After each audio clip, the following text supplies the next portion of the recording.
In a dramatic escalation of the ongoing Israel-Iran conflict, the United States has launched direct military strikes on Iranian soil, targeting key nuclear facilities.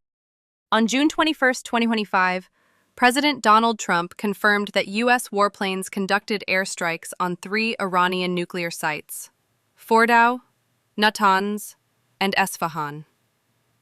Utilizing B-2 stealth bombers equipped with bunker-busting GBU-57, massive ordnance penetrator bombs, the U.S. aimed to neutralize Iran's most fortified uranium enrichment facilities. The Fordow facility, deeply embedded within a mountain, was hit with a full payload of bombs. President Trump described the operation as very successful, noting that all aircraft returned safely to base. These strikes come after over a week of Israeli attacks on Iran's nuclear infrastructure, which began on June 13.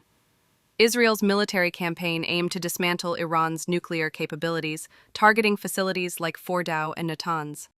Initially, President Trump had sought diplomatic negotiations. However, after Iran rejected talks while under Israeli assault, the U.S. shifted to military action.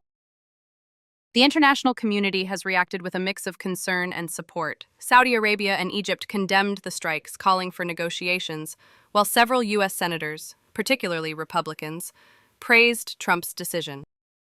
Iran has vowed retaliation, with Supreme Leader Ayatollah Khamenei warning of irreparable damage to the United States.